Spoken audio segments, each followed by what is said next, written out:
Hi, dear students. Welcome to the virtual learning. We started looking at the lesson, the people. In this chapter, we have already said what is the role of people and what is their importance. Yes, people are the most important component in the society. The society or a place won't get its full meaning unless and until there are people who live in it. So that is why we say population is a pivotal element in social studies. And it is the people who give the highest meaning and the highest definition to the society or the social studies. Here, we also need to find that it is people's growth in number and in quality makes the society more. For example, the in the statement that I gave, people's growth in number in quality makes a clear cut understanding that is there is a positive growth as well as there is a negative growth. Now what is that? Yeah. We always blame ourselves that we people are more no jobs, no good living, and there is a scarcity of resources that we have. But in fact, what is this? It is the negative growth. It means I'm not saying that people growing in number is not negative, but then the way we look at it is negative. Yes, if there are more people or there is a more big number, then we call it growth in number. At the same time, if people are able to live a good life, are able to have a standard living and good jobs, good living of themselves, then we say that there is a growth in quality. Now, what we also said that how we know the people's growth, yes, through especially in number. How we say that people have grown in number. Here we look through the census. And what does the census show? Census show the age structure. First,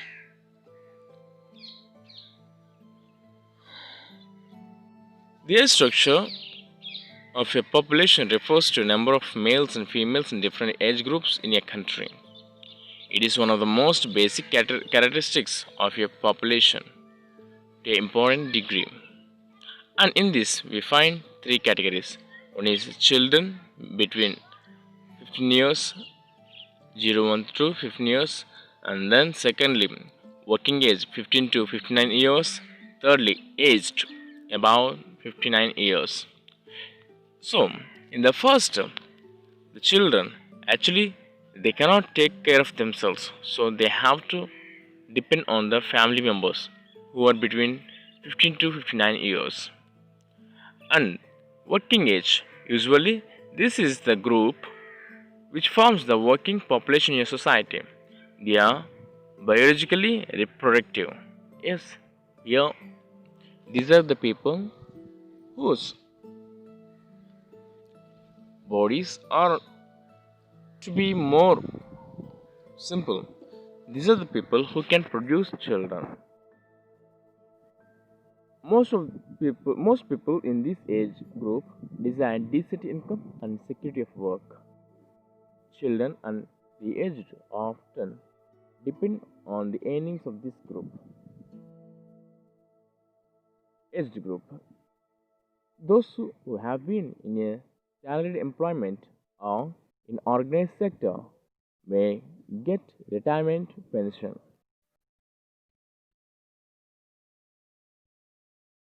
However, a vast majority of the agricultural laborers, domestic workers, construction workers, and other usually continue their work as long as it is physically possible. These groups also depend on their families for support in old age. When unable to work, it is also possible that their medical expenses are higher than that of other age groups. So, here we had a clear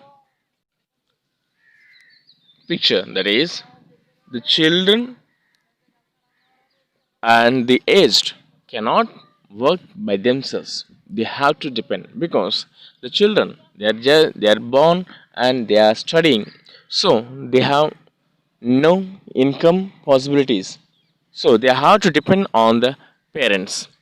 And here the aged, yes, when they are able to work, actually they earn by themselves.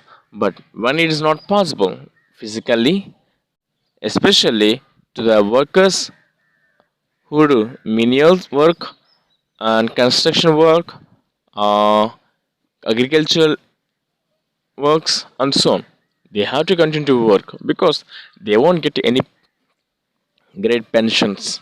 But then there is some amount given by the government as a help.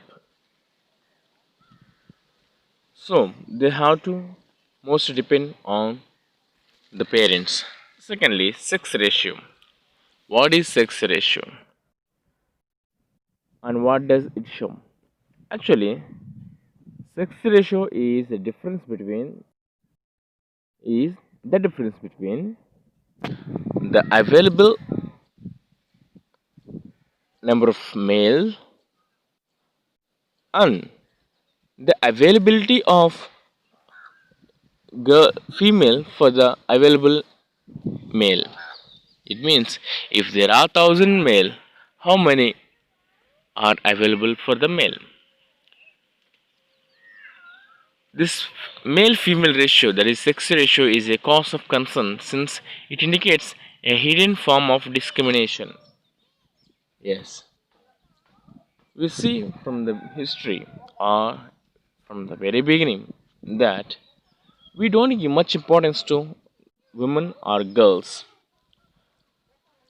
both in education or even the family or even in the developmental area.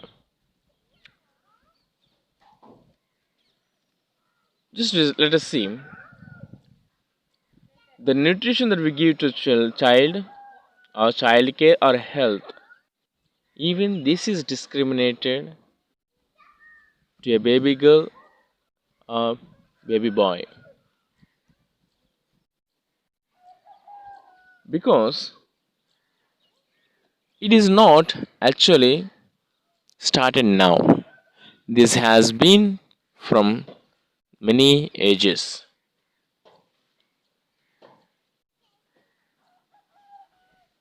Some of the medical services that actually female babies are born against, actually more female girls are, sorry, more female babies are born against male babies. Like if there are 100 babies, then there are 103 baby girl babies are born. But then what is happening? Why they are unable to live? because in the beginning itself I said that even in the nutrition, healthcare, or child care, they are discriminated. They are not given much importance. So that is the reason the female babies die than the male babies. That is why the census show that from 0 to 5 years, the number of girls who survive is much lower than boys. This can only happen if there is some discrimination in their care and nutrition, because otherwise, the physical chance of survival is better for girls than boys. And then, the other evidence that we have is from comparative figures.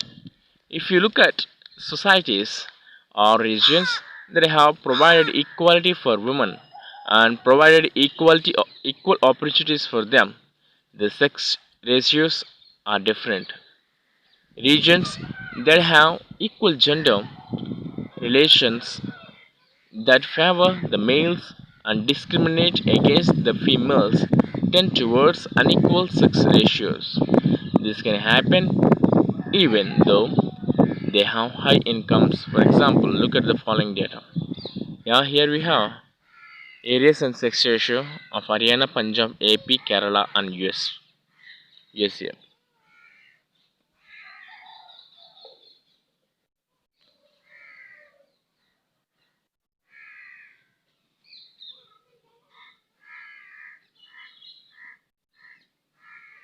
Here we have out of 1,000 males, we have 8, 870 males, females in Haryana, 880 females in Punjab, 970 females in AP, in 1,040 females for in Kerala, and 1,050 females in USA.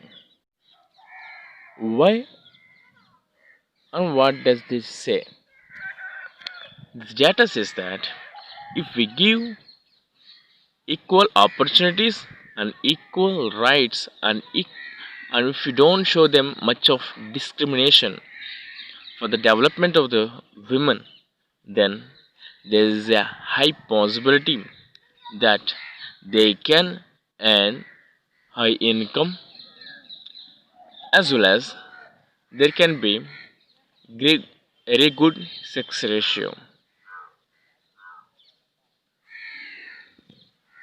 See in the given data, even in India itself, it is noted that there are high there is a high sex ratio. Look at Kerala's data. Out of 1,000, we have 1,040 females.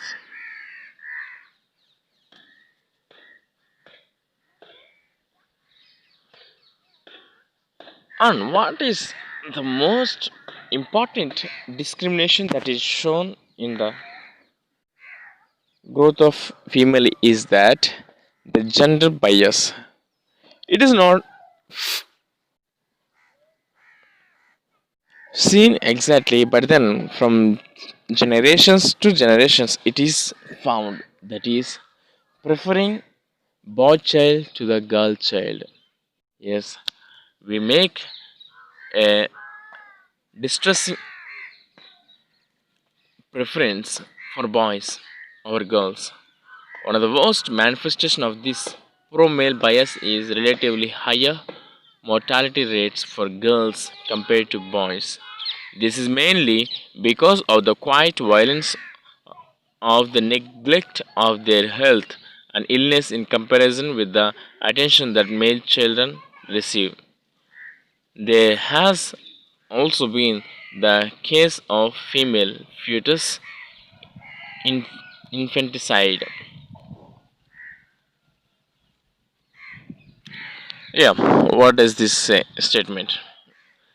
Since we try to get or try to prefer boy child than girl child, if girl child is born, then we keep only little attention, and if we also have a good boy child, then we try to give more attention to the health and the nutrition of the boy child than the girl child. So, because of this, the boy child would be he would get a very good health as well as a very good stature. But then, what about the girl child? Since she is neglected, she won't become a very in both stature as well as in health. If a girl child is not actually given birth, but if they know that they are going to give birth to a girl child, then many families actually go and abort the child who has not yet seen the world. Due to the preference for male children, parents may decide to abort the female child before birth. Many families consider female children as burden because of feeling that girl children are burden, that they bring lot of concerns as well as lot of responsibilities. They try not to get a girl child.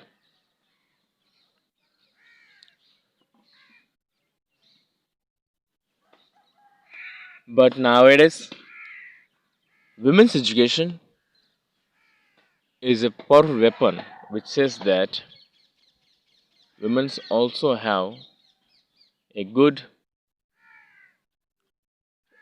s- status in the society. And we see next, the third one, literacy rate. Literacy rate says that the percent of people who can read and write, yeah, those who get the basic education are able to go for reading and writing and having a good future, and they can earn better and they can have a better living and decent income.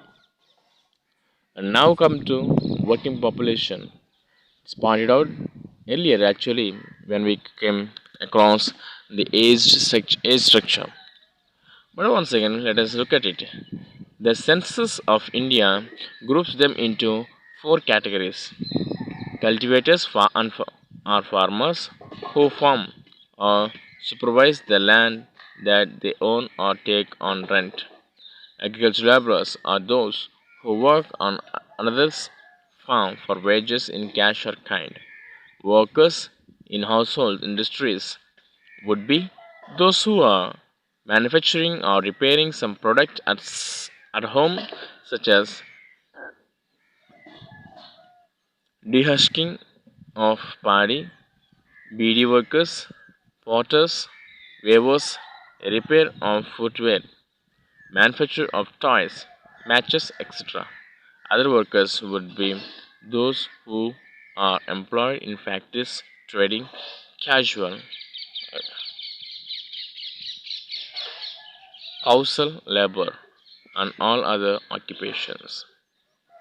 So, see here, there are different works that the